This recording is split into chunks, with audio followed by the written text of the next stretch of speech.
February 23rd, 1994. A cold morning in Washington, D.C.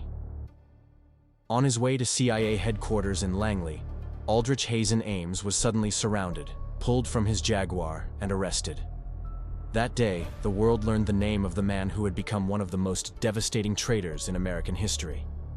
But the story of Aldrich Ames does not begin with his fall. It begins more than 30 years earlier, in 1962, when a young Ames joined the CIA. The son of a CIA officer, he seemed destined for the world of espionage. He wasn't the most brilliant recruit, nor the most charismatic, but he was steady, methodical, and quietly ambitious. Throughout the 1960s and 70s, Ames built his career in the shadows of the agency. His first assignments were mundane, analyzing files, handling low-level contacts, but he slowly climbed the ranks.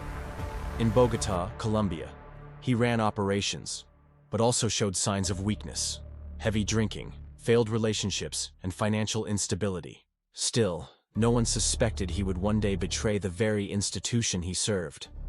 By the 1980s, Ames was assigned to the Soviet Counterintelligence Division, one of the most sensitive areas of the CIA during the Cold War. The timing was fateful. He was drowning in debt after a costly divorce and a new marriage to a Colombian woman who enjoyed luxury. He needed money, and he needed it fast. Then came the turning point.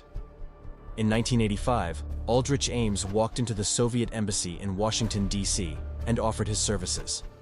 Not out of ideology, not out of loyalty to Moscow, but purely for money. For the KGB, it was a dream come true.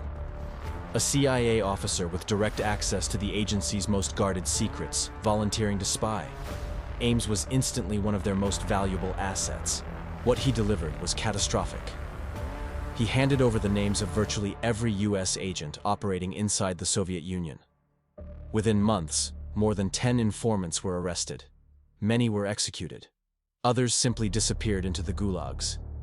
Each name Ames betrayed was a death sentence. Decades of CIA work inside Moscow collapsed in a matter of weeks. Networks that had taken years to build were wiped out. The agency was left blind inside the very country it needed to watch most. And still, Ames kept going.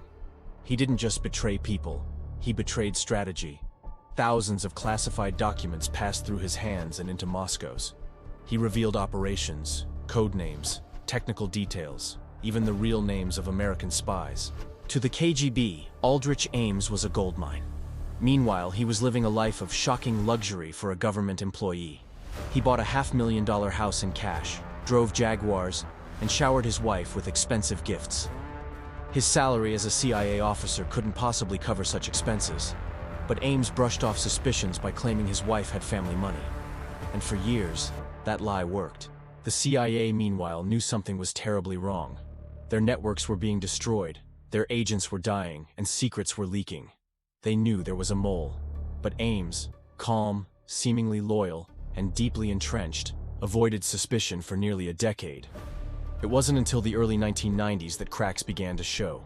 His lavish spending raised red flags. Financial records didn't match his official income. Surveillance began. The FBI and CIA worked together, tracking his phone calls, his bank accounts, and his secret meetings. Finally, the evidence was undeniable. Ames was the mole.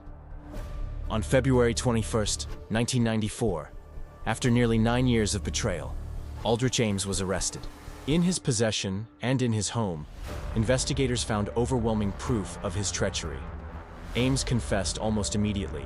He had received more than $2.5 million from the Soviets, more money than any spy in American history had ever been paid. The cost of his betrayal? At least 10 dead informants.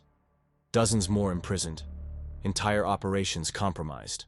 The CIA's Soviet division crippled for years. Aldrich Ames was sentenced to life in prison without the possibility of parole. Today, he remains behind bars, a reminder of how one man's greed and arrogance can unravel the work of an entire intelligence empire. Aldrich Hazen Ames, the mole who sold out America.